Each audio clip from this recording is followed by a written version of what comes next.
Yeah, go ahead and start the countdown. We'll split the difference and call it 11 o'clock. We're starting the count. Hold on, we'll give you the countdown here.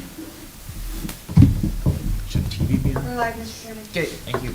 All right, call the meeting order 11. Please stand and join us for the pledge. I pledge allegiance to the flag of the United States of America and to the republic for which it stands, one nation under God, indivisible, with liberty and justice for all. Mike, please call the roll. Trustee Chickanetti? Present. Trustee Hillier? Present. Trustee Pennock? Present. Fiscal Officer Patriarca? Present. We're all here and accounted for, Mr. Chairman. Okay. We're going to open the public hearing for proposed map change for property located at 485 Riverside Drive, parcel number 11-A-19-019-000-011-0, known as zoning case 2022-0002-ZC. Legal, do you have the history on this case, please? I do have the history. Thank you, Mr. Chairman. For case number 2022-0002-ZC, the history is December 14th, 2022, the application was filed. January 25th, 2022, Lake County Planning Commission recommendation to approve. February 14th, 2022, Painesville Township Zoning Commission had public hearing and closed the public hearing. February 14th, 2022, Painesville Township Zoning Commission at a regular meeting recommended to approve. March 1st, 2022, meeting date received by trustees, public hearing set by motion. March 4th, 2022, legal ad published for the trustees. March 15th, 2022, Painesville Township's holding the public hearing, which is today, and the hearing was held and presumably will be closed. Okay. Is anybody here speak in favor of this proposed change? Hearing none. Anyone speak against? Hearing none. All right, we'll go ahead and close that public hearing. Next up, Time, please. at 11:02. Then I'd like at 11:02, I'd like to open the public hearing for proposed map change for property located at 120 Fairport Nursery Road, affecting parcels numbered 11-B-037-0-00-008, and the same prefix but ending in 007, and same prefix ending in 012-0, known as zoning case 2022-0003-ZC. Legal, please read the history. History of change request for 2022-003-ZC. December 13th, 2021, the original application was filed. January 25th, 2022, Lake County Planning Commission recommendation was not to approve. February 14th, 2022, Painesville Township Zoning Commission opened and closed the public hearing. On February 14th, 2022, the Painesville Township Zoning Commission at their regular meeting made a recommendation to approve the change. March 1st, 2022, meeting date received by trustees. The public hearing was set by motion. March 4th, 2022, the legal ad was published for the trustees, and March 15th, 2022, which is today, Painesville Township Trustees' public hearing was set and presumably will be closed today. Okay, thank you. Anybody speak in favor of the change? Anyone to speak in opposition? Hearing none, we'll close that public hearing. 37-0-00-008, and as well as the same prefix but ending in 007-0, known as zoning case 2022-0004-ZC. Legal, please read the history. The history of the change requests for 2022-0004-ZC. Original application filed on December 13th, 2021. On January 25th, 2022, Lake County Planning Commission made a recommendation to approve. February 14th, 2022, Painesville Township Zoning Commission held a public hearing, closed the hearing the same day. February 14th, 2022, Painesville Township Zoning Commission at their regular meeting made a recommendation to approve the change. March 1st, 2022, meeting date received by the trustees, public hearing was set by motion. March 4th, 2022, The legal ad was published for the trustees on March 15th, 2022, which is today. Painesville Township Trustees' public hearing is held and will presumably be closed on the same date. Okay, thank you. Anyone here to speak in favor of the change? Hearing none. Any opposition? Okay, hearing none, we'll close the public hearing at 11:05. All right, I need a motion to approve the minutes from the March 1, 2022 meeting. So moved. Second. All in favor? Aye. Aye. Summary of the work session, Mr. Mannery. Mr. Chairman, the trustees met in executive session this morning to discuss employment in the administration department, negotiations with another political subdivision for economic assistance, and to discuss imminent litigation. Excuse me. The trustees discussed the fact that Amy Cossack has had to resign from the zoning commission due to scheduling conflicts, and they are appointing today Mark Ruth to finish out Amy's term on the zoning commission. The trustees discussed a fire truck that we're working on with Grand River Village. Trustees discussed maybe getting the sound system fixed here in the meeting room. Gabe gave an update from his meeting with the Lake County General Health District Advisory Board on mosquito spraying and on iodine pills. Fire chief talked about new vehicles and updated training in his department. The service director talked about purchasing an aero trailer that can be used by both the service department and the fire department for traffic control.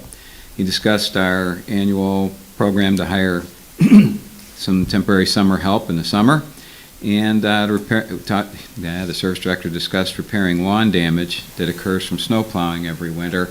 The service department will begin in the next few weeks is repairing lawns.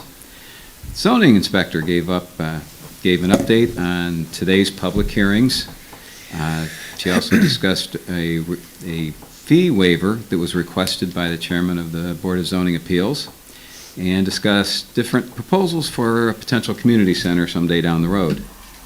That's what I have, Mr. Chairman. Okay, thank you. Any old business from the floor?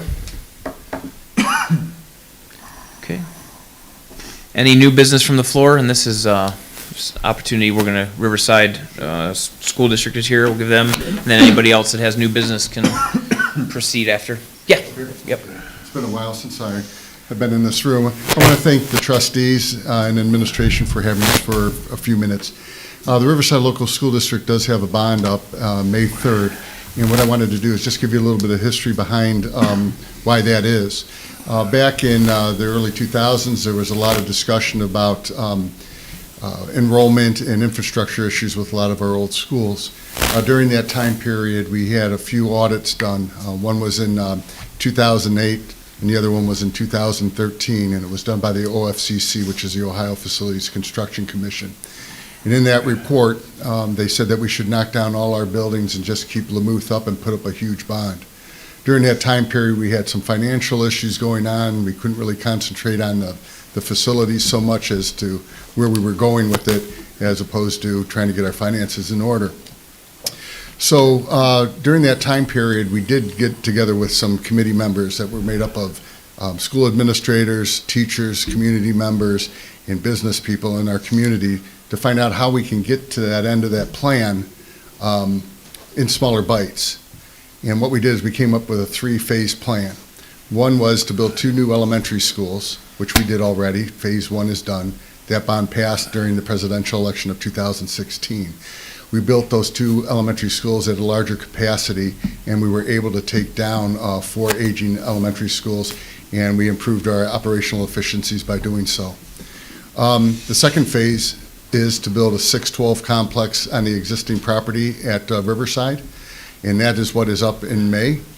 And by doing so, we will be able to convert Lamouth Middle School eventually in the 3rd phase to become a larger elementary school, which then would allow us to take down Melridge and possibly Buckeye at this point. I think we might hang on to Buckeye. Still has a little bit of life left in it for some other programs that we have, such as preschool and some other programs. So that's where we are with it right now. The bond will be a 37-year term. I have our treasurer here, Gary Platko, that can give you some of the nuts and bolts of the finances behind it.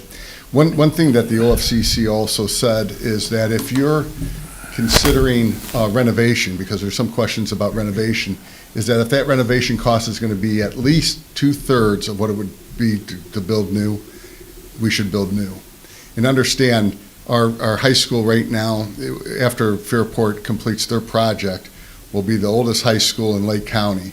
And through the OFCC's audit, they look at a lot of different components. And one of the things we don't fare very well on is safety. That's one thing we need to improve. And just the operational efficiencies of what that could do for us by bringing more than half of our students onto one campus. One of the couple other questions that people ask is, are sixth graders on the buses with 12th graders? At this point, we're hoping that we're going to separate the buildings. They're going to be connected, but there's going to be one wing for 6-8, the other wing for 9-12, and they'll be on separate bell schedules. And for all of you that have been bothered with the headache that exists because of traffic flow, we're hoping that that will also be remedied during this project, making turning lanes and not having the traffic jams that we have twice a day at arrival and dismissal. Thank you. So, real quick, before we get into the numbers of it, some questions that already came up from, when you're gonna build those, I'm guessing part of our thing was here is your house that you bought next door. And we know the property previously, you purchased next to the History Center, it goes all the way to the tracks. So, are you, at that point, you will be constructing behind, I'm guessing, if this passes, leave the existing buildings up, right? And then tear those down, and then what'll happen with that frontage and all that? Right now, the only thing that will exist after this project is complete is obviously the new building, but would also be the field house and the stadium. So we're not going to build way far in the back area there because Okay. there's train tracks there. But we do have enough property, I believe, according to the auditor, is about 109 acres back there where we can build the property. Some people have asked, well, let's see the rendering. What does it look like? Right now, we did it with the first phase. It costs a lot of money to the tune of, to have documents prepared for bid, it would be close to $10 million. So we don't want to go through that process and, it's not fiscally responsible to do something like that. That the design phase, if this bond passes, the design phase is going to be about 1.5 to 2 years of a lot of stakeholders together building the type of building that they would need. Right now, the cost is based on square footage that's coming from our architects that have built schools all over the place. Right now, we're working with a company that built north and south at Willoughby East Lake schools, and North Olmsted has a 612 complex. So when you tear down the front, end game is build them in the back, then to tear down the front, what will you do with that space where the two existing buildings are? My own personal opinion, there was some discussion about having the fields up front. I wouldn't want that to happen because, as you know as well as I do, it takes a lot of effort, a lot of maintenance and attention to make sure that you keep your fields up and running. I would hate to have them up front. I still would like them in the back. So we would situate it somewhere closer to the front. But again, I think the frontage would probably allow for more traffic into the property. To me, it's better to kind of set it back because we can get some of that volume off the roads, Route right. 84. I don't know if these guys. I had a question, but Sure. it may be towards the financial side, and I think it really is. Right, so the residents passed the first bond, the levy for the elementary schools. So going back to them for phase 2, you mentioned it for 37 years. And then there's a phase 3. Are you gonna have to go back to the voters for phase 3? No, we're part of a program through the OFCC. It's called the Expedited Local Partnership Program. If anyone's familiar with the OFCC, what they do is they rank schools from 1 to 609, 1 being the poorest school, 609 being the wealthiest, and they help districts build schools. And the closer you are to 1, the more money you get from the state. And I'm going to give you this as an example. Fairport Harbor's project, I believe they're getting 93% from the state and 7% from the local taxpayers. When we passed our first phase in our district, we got 90% of it from local taxpayers and 10% coming from the state. We fall somewhere in the mid 500 range, 550, 540, depends on when you look. We're considered a wealthier district. A lot of districts around here are around that same, like Willoughby, East Lake, Chardon, they're all about the same. When the OFCC first came out in 1997, it was estimated that we would realize our part on that list, they'd get to our spot on that list in 2011. It hasn't happened yet. So, and I don't know when it will happen. If you were to ask me, I'm not sure. But to your point, is once we pass phase two, that money, that 10%, because we're part of that expedited local partnership program, allows us to start the projects under the, under the supervision of the OFCC. And that eventually, when they get to where we are, they can credit that money back to us. And at this point, the estimate is around $13 million, which we would use, without going to the local taxpayer, to convert Lamouth into an elementary school. Because over there, we have some issues with the parking lot and everything. The building's not too bad. We're replacing a boiler this year. As you know, we had to cancel school last week, Thursday and Friday. We were limping through with a boiler. I was hoping we'd get through the winter months, and of course, it went down. In the bid opening for new boilers yesterday. And that's where our first informational meeting was scheduled there. And Oh, we yeah, had to go move it. Riverview. And I know this is gonna, Wait, hold on. Okay, sorry. So this would be, this is the last, if this is passed, this is the last ask back to the taxpayers for new buildings to complete the 3 phases that were outlined. It should be so long as the buildings last 70 to 100 years. Okay. Yeah. I don't think any of us are going to be around. Maybe Josh, he's younger. yeah, right.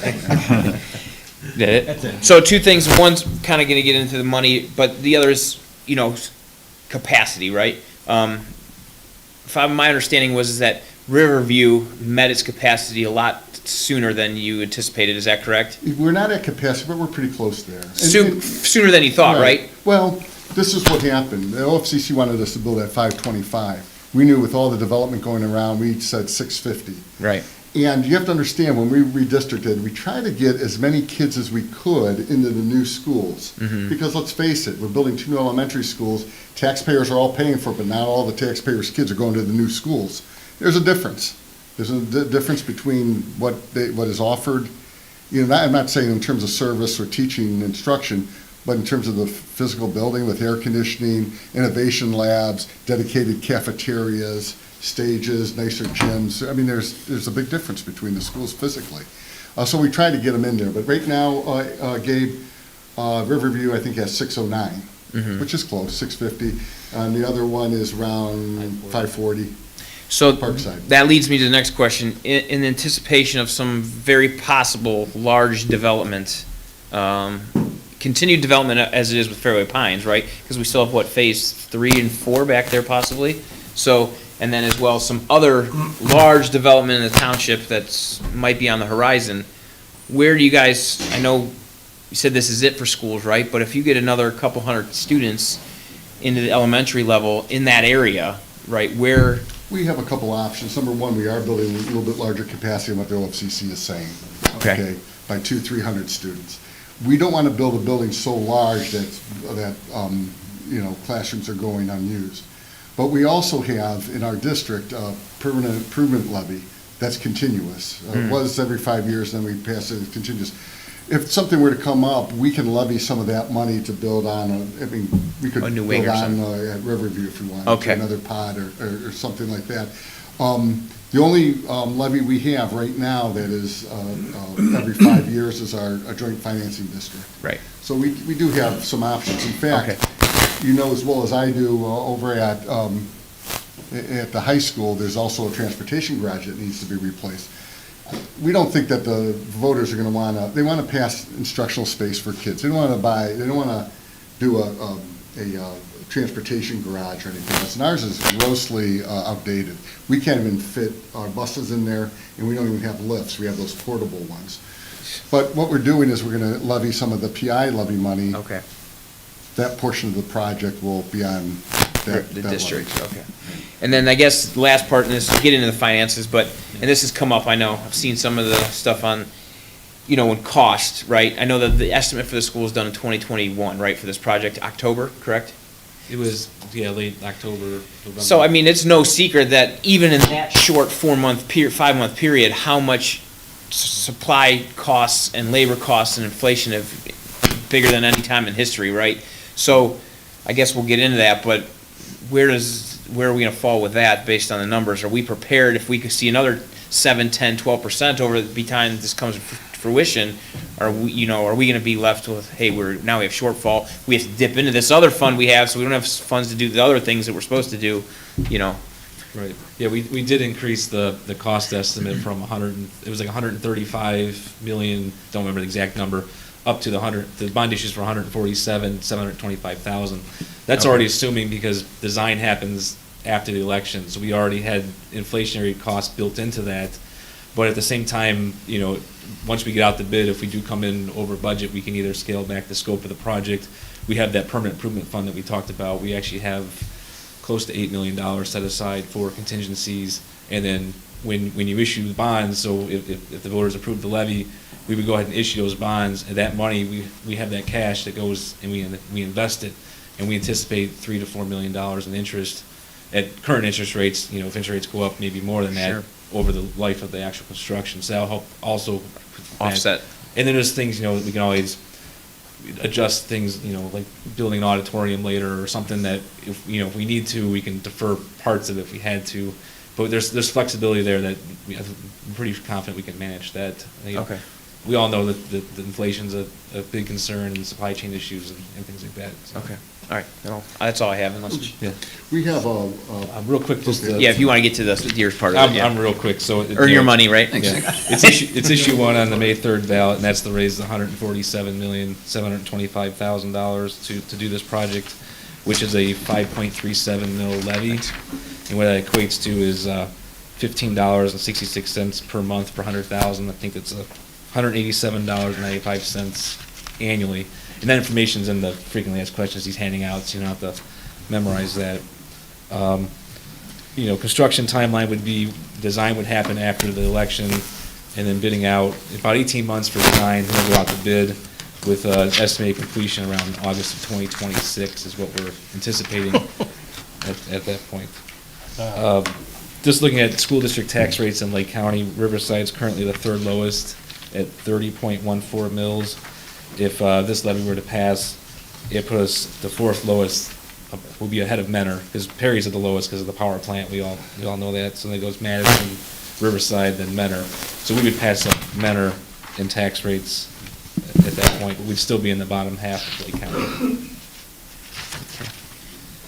Hey, Gary, one of the other things we probably mention is that when we passed that first phase, with a 1.92 mil levy, now we're collecting only at 1.35 in just, 6 short years.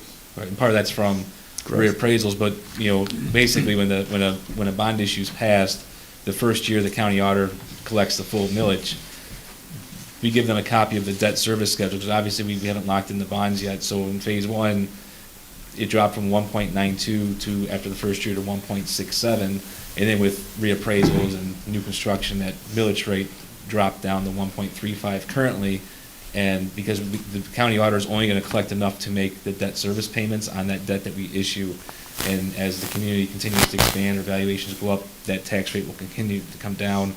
And we also refinanced $13.7 million of that 2016 bond issue, which saved us about $1.5 million in interest. And that also, lowers the millage a little bit as well. Okay. Anything? No other questions? Okay. All right. Thank you for your time. All right, thank you guys, appreciate you coming out.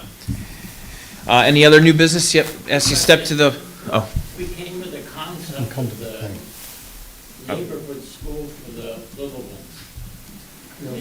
That was one of the concerns. We had a bond up back in 2003 and 2005, and we were going to build an intermediate school. This is predates my term as a superintendent.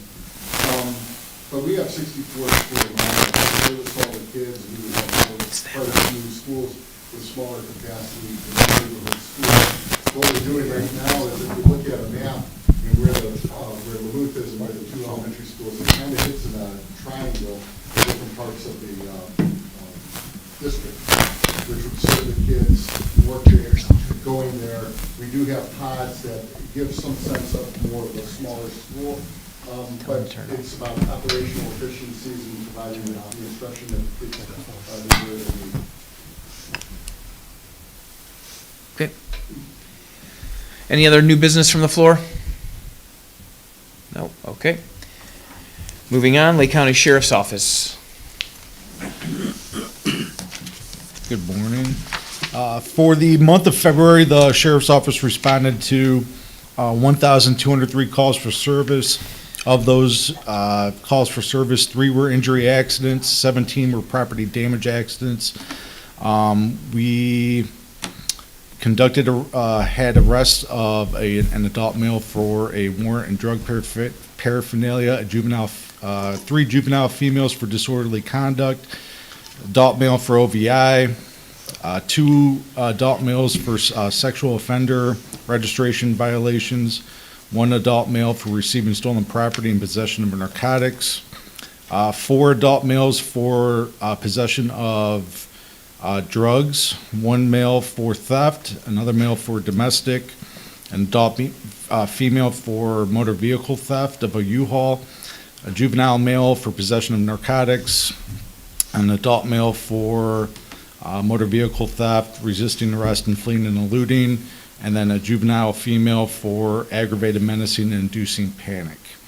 We also responded to 38 alarms, issued 33 citations for traffic violations, 207 warnings for traffic violations, responded to 20 disturbances, 15 domestic situations that didn't involve an arrest at the end, 64 suspicious circumstance vehicles and persons, and 28 welfare checks for the month.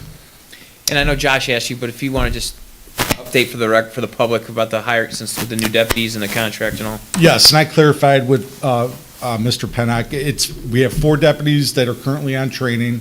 The other 4 are on their probationary status, and they're out on the road patrolling. And I believe that we still probably have 2 more that we're going to put on. By May, I'm assuming, if not sooner, hopefully, these 4 that are still in training will be off and then be on the roadway. Okay. And Thank you. anybody else? Okay. All right. All right, department reports. Service?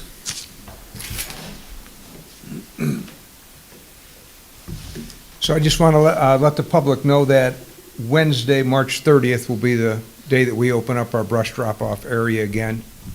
And The where hours will be Wednesdays from 7:30 to 3, and Saturdays from 10 to 2, and that will go through the month of November.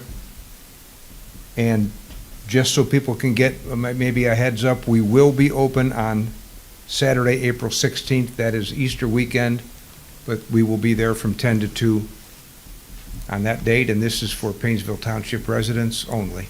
ID required, right? ID or proof of residency, Yes, bring that. yes. Okay. And that will be, since we're going to be hiring somebody new to work that area this year, he will not be as familiar with a lot of the repeat customers, so people that have been coming in for years may still be asked to provide proof of residency until he gets to know everybody. Okay. All right. Fire department? Yeah, just a couple things. We did have a couple fires that this week that, for fire prevention purposes, I just want to talk about them for a minute. We had, one was on Beth Page, which is, it's on the Meadows and Fairway Pines. It's a newer street. And it was hovercraft that was, hoverboard that was plugged in. The child plugged it in about 3 o'clock in the afternoon, and the next morning it caught fire in the garage, attached garage. So just a kind of a warning about those kind of things, those kids' toys that have those battery packs in them, they will overheat, and depending if you've got combustibles near them or things like that, you can cause a fire. So that was one I just wanted to bring to the public's attention, that those kind of things, don't leave them plugged in after they're charged, unplug them, or put them in a safe area to charge. batteries, or are they? They're No, they're battery lithium. packs. They're They're lithium. small battery packs. I got one of those rolling around my house, so I'm gonna Yeah. be sure that those, Well, that's why I'm bringing it up, because if you Google it and you look, there's a lot of lot of those types of fires, that you'll see in the internet and videos of it and things like that too. So it is fairly common. I don't know how common, but we did have one here in Painesville Township, so at least it's worth bringing up that, that's for fire prevention purposes. You should be aware of that. The other thing is we had. Put on your Facebook page? Yeah, we could put that in there. Yeah. That's probably a good idea. Good one to see it there and then to share it. Yeah. Yep, okay, I'll do that. And the second one, we had a fire on Pontiac, actually the same time as would have been the parade. We had two things going on, one at Tractor Supply and one on Pontiac. The fire on Pontiac was a wood burner that was improperly installed. And that's why I'm bringing that up. If you have those things, make sure they're properly installed. And by that, you have to have the triple wall piping that goes into the, and this is just something that somebody put in themselves, and they put single wall pipe into the wall. Eventually, that gets hot, or does get hot every time you burn, and eventually that dries the wood out, and it will catch fire eventually. So those kind of things, if you got a wood burner, just make sure they're properly installed. All right, that's it.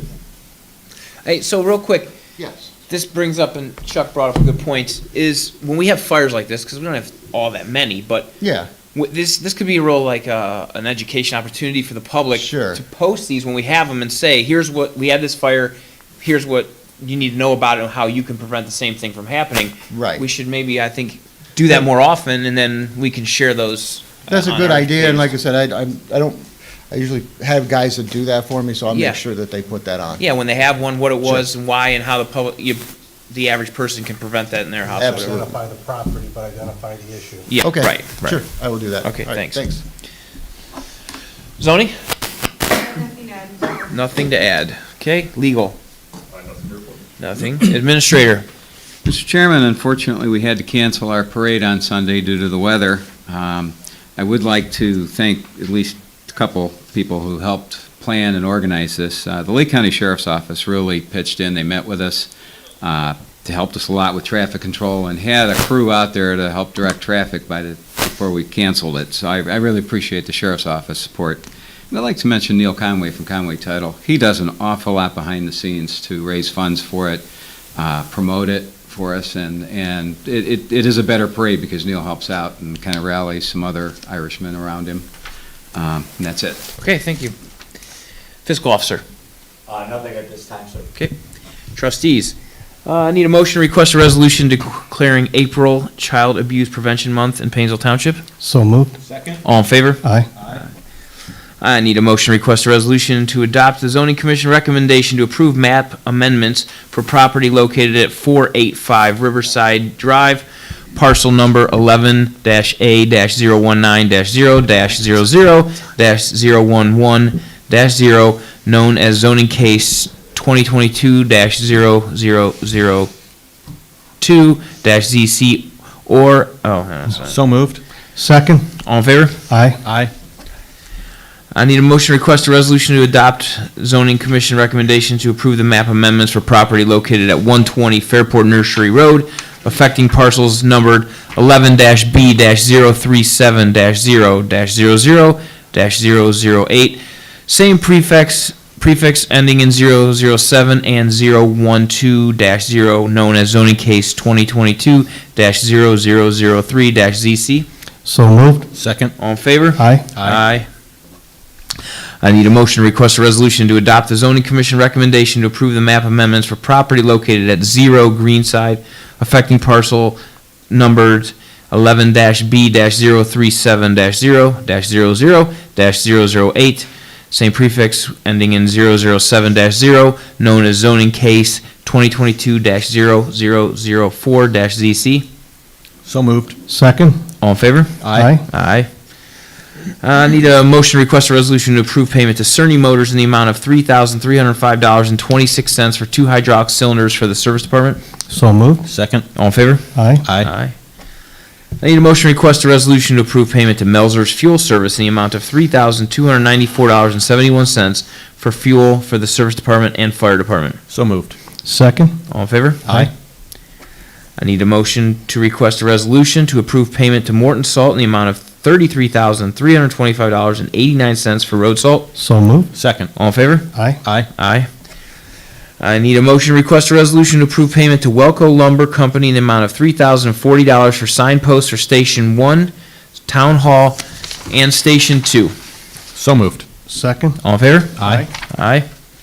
I need a motion to request a resolution to hire Dean Greta as a part-time employee in the service department at a rate of $18 an hour with no benefits not to exceed $28 per week. So moved. Second. All in favor? Aye. Aye. Aye. I need a motion to request a resolution approving a donation of $4,000 to the Fairport Harbor Community Senior Center. So moved. Second. All in favor? Aye. Aye. Aye. I need a motion to request a resolution appointing Mark Ruth to the Zoning Commission to complete a term that ends on December 31, 2025. So moved. Second. All in favor? Aye. Aye. Aye. I need a motion to request a resolution awarding the 2022 road paving project known as LCE Project Number 2021-015 to Barbicus Construction Company, Inc. for an amount not to exceed $788,009.20. So moved. Second. All in favor? Aye. I need a motion to request a resolution authorizing Painesville Township to proceed with the demolition of an unsafe structure located at 120 Johnny Cake Ridge in Painesville Township, Lake County, Ohio, and to request the assistance and cooperation of the Lake County Land Reutilization Corporation in effecting the same. So moved. Second. All in favor? Aye. Aye. Aye. I need a motion to request a resolution to approve payment to Emergency Mobile Tech, Inc. in the amount of $22,500 for work on a emergency squad remount. So moved. Second. All in favor? Aye. Aye. Aye. I need a motion to request a resolution to approve payment to Ganley Village in the Dodge in the amount of $35,800 for a 2021 Dodge Durango for the fire department. So moved. Second. All in favor? Aye. Aye. I need a motion to request a resolution to hire Anthony Zampedro as the Painesville Township Administrator effective April 18th, 2022 in accordance with the employment agreement. So moved. Second. All in favor? Aye. Aye. Aye. And then real quick, this goes to the road department with out of town residents, so to speak, coming in to dump stuff, or the post office delivery postman is talking to me about our newsletter. And what happens, we do that based on zones. And one thing that we run into is we have a zone that might have 2 Painesville Township residents in it, so we pick that zone to deliver our newsletter. But there might be 300 Painesville City residents that receive our newsletter because of that zone, because we do it based on those deliveries, route numbers rather. So we're going to get with Karen, we're going to get a map so we can pick those out, and that way we know to only give them, say, 10 instead of 300, and then they end up getting delivered to and that happens in Painesville City, Concord, Menor, everything because of the fringe, Perry to those fringe routes. Will the post office do that? I thought it was all or none. They'll work, once we find out, or we can eliminate, for instance, good example is the one over here, the route that services Heisley Park. I think he says it has 4 Painesville Township addresses, and they're actually mostly businesses, handy rent. So we just cut those out, and that saves us 350 printing, right? So we do that we can postage and printing, we can cut that all out, and then we won't be going to a lot of non-residents who, from what I understand, it causes some issues for town hall too, because they get this new letter, so they think that they're entitled to what the services and such that's encompassed in the newsletter. So that will help alleviate some phone calls and issues at the drop-off and those type of things. It's interesting to know it did that. Thank you. All right, anything else? No? Yes. The term for Mark Ruth should end in 2026. I'm not sure if we want to rectify that now, or if we just pass another resolution next. What do you think? I would just do it today. So motion to strike that one and then a new one? Okay, so I need a motion to strike the resolution appointing Mark Ruth to the zoning commission with a term complete date that ends on December 31st, 2025. So moved. Second. All in favor? Aye. Aye. So then I'll ask for a motion to request a resolution appointing Mark Ruth to the zoning commission to complete a term that ends on December 31st, 2026. So moved. Second. All in favor? Aye. Aye, okay. Motion adjourn at 11:40. So moved. Second. All in favor? Aye. Aye. Okay.